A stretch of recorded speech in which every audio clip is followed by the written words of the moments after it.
Oh, well, Donald, thank you very much for having me on. I look forward to doing some discussion on these topics that you've chosen. They are very pertinent and relevant now to the world that we live in. I do think there's some themes and some ideas here that are going to be relevant far into the future. It's not just some analysis on the news currently and then it fades away. So, what we're seeing here is the type of tactics, or not the tactics, but rather the type of treatment that a lot of people in South Africa, specifically minority groups in South Africa, are subjected to within the news cycle. So, my friend Quinton Ferreira is a psychologist and a psychoanalyst, will be able to give you a better reason as to the type of archetypes here at play. But to put it very simply, there's the stereotype of the unrepentant white man, and then there's the stereotype of the African victim, or the perpetual victim. And this lens is what we view our whole society through, due to the zeitgeist that we're in. So what we're seeing here is, for example, let's take the big controversy. Well, there's two big controversies. The one that I want to focus on is this whole idea that John Steenhuisen committed this crime against humanity, where he smirked during this episode, or during this confrontation. Now, again, it doesn't matter what the content is of John's mind. It doesn't matter what his true intentions are. It doesn't even matter whether he smirked or not. Within this context of the unrepentant white and the forever victimized African, this very simplistic worldview, John is, in every possible scenario, he is then viewed as this evil monster. We all know exactly what he's thinking. He's not a individual with agency or any nuance. He's just this racism machine almost. And this is how it's interpreted. And that's why you get some of these responses where people quite arrogantly just claim to know exactly what's going on within John's mind, and to claim to know exactly what's going on within John's heart. And that's not even talking about Gareth, because Gareth is being subjected to exactly the same type of treatment. It's prejudice, it's stereotyping, it's the hot. So what we're actually seeing here is this view that white people are inherently morally inferior to people of color, whatever term you want to give it. That's what we're actually seeing here. They'll never express it. These types of politically or ideologically possessed, is how I like to call them. They will never express it in that way. But if you get down to the brass tacks of what we're seeing here, it's that stereotype that white people are all secret racists. They're all just trying to hide it. But that's the same type of stereotyping, or the same type of phenomenon as any type of racial stereotype. But for some reason, we're living in this timeline where it's all right to stereotype and be prejudiced towards the white minority in South Africa. And this is what we're seeing here. Both Gareth and John, in this case, are being treated in this way, where people just claim to know exactly what's going on in their minds. They know exactly where their morality lies, and then they judge them, and they judge them very harshly and self-righteously. It's almost like, well, it's become a little bit of a cliche, but it's true. It's that thing of if they sink or float, if they float, they're a witch. If they sink, they weren't.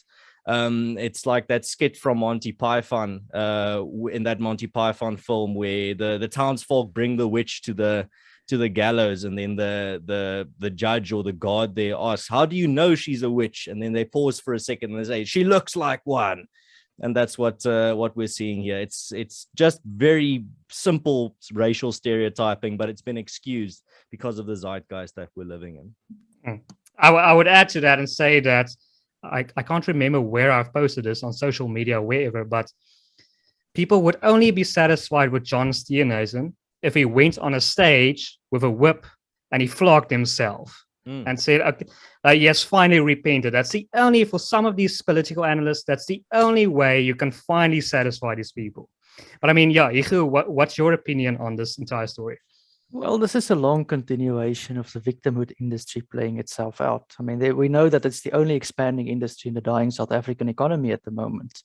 That if you write a book about being a victim, you are going to become a millionaire very soon. And we're living in this strange world where millionaires like Trevor Noah can tell us how oppressed he is, you know. So it must be a good time, actually. Racism must actually be very good these days, if that is what racism has been reduced to. Look, with respect to Gareth Cliff, was he rude? Probably, you know, but he was rude when he was on Idols. Didn't you see the show? So, you know, suck it up. I don't have much a very strong opinion. Did Nando's have a right to do what they did? Probably. It's their money. They can do with what they want with their money. I find the whole situation tiring and stupid, to be honest. I don't know another word of this. I mean, the whole systemic racism, the whole crap behind it, the ideological stuff, if you can even call it that, because, in my view, ideology actually has real intellectuals behind it. What they're basically doing is they're saying, I, as a victim, have a unique experience in life, and nobody can ever empathize with that. So basically they're saying you're not human for, being able to understand my pain or my trauma. And if you criticize me, you are automatically the racist. It's nothing better than that. I think it's just people who like to whine, and I think they need to grow up a little bit and get over it. Gareth Cliff, do you really think he cares if Nando's takes away his contract? I don't. I think he actually got some new listeners now that he's been in the news so much, and in the news for something that shouldn't even be in the news. Yeah, exactly. But, is this really our cross to die on? That's my question to these people who get so offended. There's much better causes in this world to associate with and to ask for real justice. This, to me, is a tiring, utterly stupid cause. Okay. But again, it's a good industry. If you've got very few skills in life, you can write a book about being a victim and you become an instant millionaire. So it works for some people. I'm a capitalist by heart. I'm saying if some people have a desired need to feel like a victim, they can write a book about it. And guess what? There's also a white guilt industry to complement that industry, right? So the white guilt is like the masochist, and the black racist movement is the sadist. And a good masochist needs a good sadist. And this is where we're at. What I also found interesting is that to illustrate that for some people, this will never satisfy them, even if Nando's apologized. I think like Isabius McKaiser, I don't know, the radio talk show host, who's also always promoting. Is it McKaiser? Isabius McKaiser is like the woke karate of South African media. He makes money out of talking nonsense. Look, what do we need to do about this? Just let me quickly say what he said in response to this entire Nando's situation is that Nando's withdraw the entire sponsorship for Gareth Cliff, and he said it didn't go far enough. Nando's should have pointedly said what he did wrong, that he was a racist, a misogynist, and because they didn't do that, that's not good enough. So it illustrates for some of these people, you can never satisfy them. Yeah, it's a cult. It's a religious cult. Remember, you can never be a truly good Christian. You can never be a truly good woke, whatever you call it. This is religion we're dealing with. I think as soon as we see it as a religion, you will understand it better. My question is, who's Eusebius McKaiser? I don't listen to his show. Nobody cares. Okay, it's a guy with an opinion. Good for him. Ernst? Well, I would add to it. I think the interesting thing that needs to be discussed, I completely agree with Hugo Kruger that it's not worth your time to use all your resources to just pretty much explain what pretty much anyone can see with common sense. But there is something here that's important, and that's the fact on some people that listen to this and some people that might be the victims of this type of bullying and this type of hate campaign against them. And the best thing, well, firstly, let's sort of what's the worst thing you can do. If you know you're right, with your conscience and your heart and your morality and with your principles, you are right. You do not apologize. Apology, all that will happen, and you see it with the DA posters debacle as well.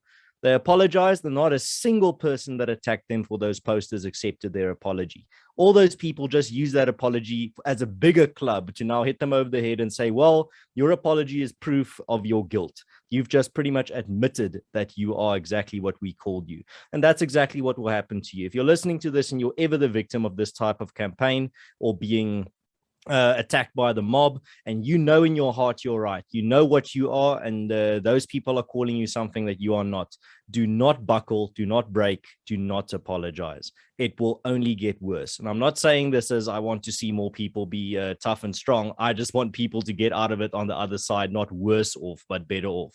Just from a purely utilitarian point of view, you're not going to be better off if you apologize. From a principled point of view, your soul is going to be in a better state if you don't apologize, if you know you're right. And that's what we're seeing with this scenario. More credit to Gareth Cliff for not coming out and ripping his clothes and pouring ash on his head as they would want. Because you have to realize you're dealing, as Hugo pointed out, you're dealing with a cult or with a belief system here that doesn't believe in the concept of redemption. They don't believe in the concept of forgiveness. You have original sin. Your original sin is being born white or male or whatever identity they've allocated as their prime enemy number one. And nothing, or even if you're born Afrikaans and you speak Afrikaans, you're also born with original sin, and they are going to look at you with disgust. -2 brownie points, right? If you're white and Afrikaans, I mean, sorry, mense, like you're really going to suffer.